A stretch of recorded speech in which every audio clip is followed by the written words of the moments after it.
On a une fenêtre qui s'est cassée pendant Shabbat. La fenêtre, elle s'est cassée.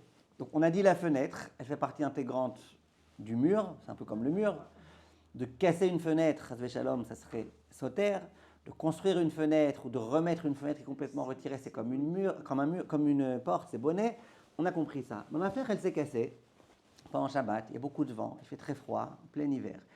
J'aimerais mettre une espèce de couverture au-dessus, de sorte à combler le vent qui souffle. Est-ce que j'ai le droit ou pas? Viennent les poskim et ils disent j'ai le droit.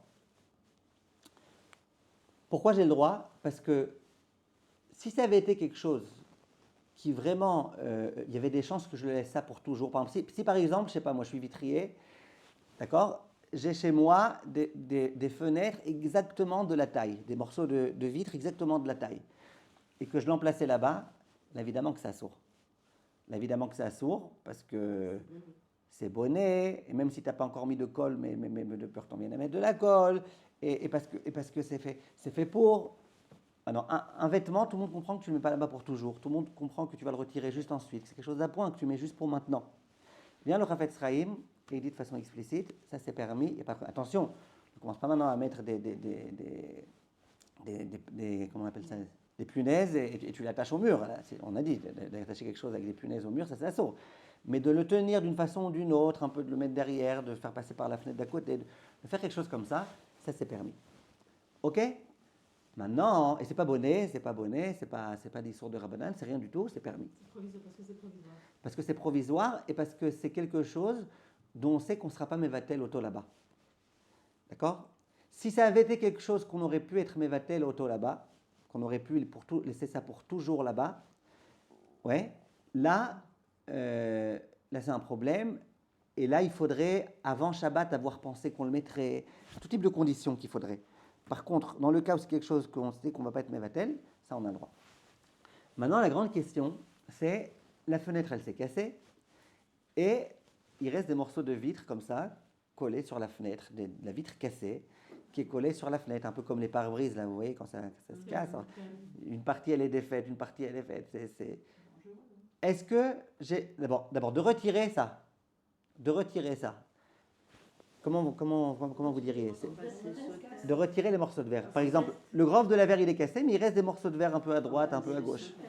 À part Metsoukan, d'abord, avant Metsoukan, est-ce que c'est un interdit de retirer? Bien sûr, c'est sauter. Des Rabbanan ou des Oraïta? Ça sert à rien du tout, c'est sauter. Des Rabbanan, parce que c'est pas, on va pas construire après. On va pas construire, à part si on est vitrier. Même si vous n'êtes pas vitrière, vous retirez ça pour après remettre une vitre à la place. C'est pas vous qui allez la mettre, mais c'est pas grave. C'est juste pour passer. Même si c'est déjà détruit. Même si c'est pas. Même si c'est pas vous-même. Après, si c'est pas pendant Shabbat, on va pas remettre pendant Shabbat. Attendez, si Shabbat, je casse quelque chose, dans le but que juste après Shabbat, quelqu'un vienne et il le reconstruise, ça s'appelle Soter Almenat Livnot. Ah, moi je pensais que c'était le problème de Soter, c'était parce que quand on peut construire après. Si c'est Soter Almenat Livnot Beshabbat, l'interdit, laisse tomber Soter, l'interdit c'est bonnet. Ben oui. Non, Soter c'est un interdit à part. Soter c'est pas un moyen de pouvoir être bonnet à nouveau. Soter c'est un interdit à part, ils sont de Horaïta à part. Il y a bonnet et il y a Soter. Quand on dit qu'on n'a pas le droit de faire un nœud, d'accord, qu'on n'a pas le droit de défaire un nœud Shabbat, c'est pas que tu ne vas pas te défaire parce qu'après tu vas en refaire un. Non, défaire un nœud, c'est un sourd de Horaïta. Bon, mais là ça s'est cassé. C'est cassé. C'est déjà détruit. Pas complètement, puisque tu vois bien que sur le truc, il reste ici un petit morceau de vitre, un petit morceau de vitre, un petit morceau de... Oui, mais c'est déjà... En partie détruit. Oui, en partie détruit. Donc toi maintenant tu détruis encore une partie. C'est comme si par exemple j'avais un mur. Ça s'appelle détruit ça. Oui. De rajouter... De rajouter dans la destruction. Si par exemple j'ai un mur, il est à moitié détruit, mais il reste encore un peu. Le monsieur qui vient pour me réparer mon mur, il me dit écoute, moi je veux bien, mais le prix que je t'ai fait, c'est quand j'arrive, je veux qu'il n'y ait aucun mur. Pendant Shabbat, je prends un marteau, je commence à casser le mur. Ça s'appelle Soter. Soter, Almenat Livnot, dit le Rav Shlomo Zalman Auerbach. Tu es dans le Deoraita là. Mais donc, si par exemple il laisse un passage maintenant, est-ce qu'il aurait eu le droit de détruire? Non. Rien faire après. Ah, ok. Non, il a le droit de détruire ce petit mur. Non, c'est sur des Rabbanan. Soter chez Lo Almenat Livnot. Et le fait de laisser du verre, c'est dangereux. Oh, avant dangereux. Donc déjà, on a compris que quoi? Qu'il y a un vrai problème ici. D'accord? On n'aurait peut-être pas pensé, on aurait dit, bah ça va, j'ai rien fait, il y a du verge. Donc, il y a ici un problème. Shmirat Shabbat Kilcheta au nom du Rav Auerbach, il dit, c'est un histoire d'Eoraïta, de Soter Almenat Livnot, puisque tu sais qu'après tu vas remettre là-bas une vitre. Donc c'est un Issour. D'accord? Alors comment on fait? C'est dangereux. Vous avez raison, c'est dangereux. Comment on fait? Le Rav Auerbach, il dit, on va demander à un goy. On va demander à un goy. Demander à un goy, c'est un Issour des Rabanan. D'accord? En plus, on va lui demander par allusion. En plus, on ne va pas vraiment profiter. Je ne vais pas profiter du fait qu'il a enlevé ça. J'ai juste évité, je vais économiser un autre travail qu'on aurait dû faire après. Mais pendant Shabbat, je ne profite pas du fait qu'il m'ait cassé ça. Je profite juste du fait que je ne vais pas me blesser. Donc, il n'y a pas de problème. Et donc, le Rav Auerbach, il dit, demande à un goy. Tu peux demander par allusion, c'est le mieux. S'il ne comprend vraiment pas, dis-lui. Pour ne pas qu'il y ait de problème.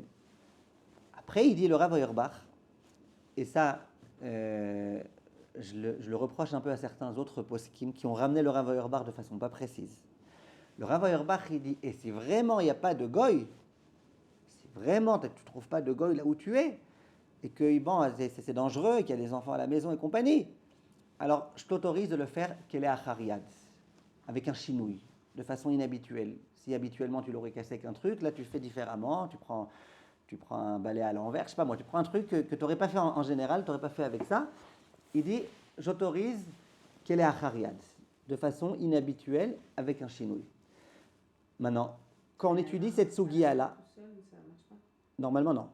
Quand on étudie cette sugiya-là, d'accord, quand on regarde bien, c'est évident que c'est 1000 fois mieux de demander au goy de le faire que de le faire soi-même avec un chinouille.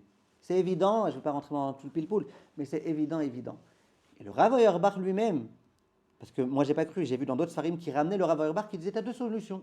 Soit le goy, soit tu fais toi-même. Je dis, mais non, le goy, ça je comprends, mais toi-même, non, c'est pas du tout évident qu'on peut autoriser. Et j'ai vu que le Rav Auerbach, il disait, et s'il n'y a pas de goy, alors on pourra autoriser compte tenu de. Et c'est pour ça que je n'étais pas content, parce que dans deux autres poskim, j'ai vu, deux autres poskim de nos jours, ils ramènent ce Rav Auerbach en disant deux possibilités, ou ça, ou ça. C'est pas vrai, c'est pas ou ça, c'est tu demandes à un goy. Tu n'as pas de goy, on peut autoriser vraiment pour éviter de se blesser quelque chose qui n'est pas du tout aussi évident que ça d'autoriser. Ok, juste je voulais préciser ce point-là, c'est important.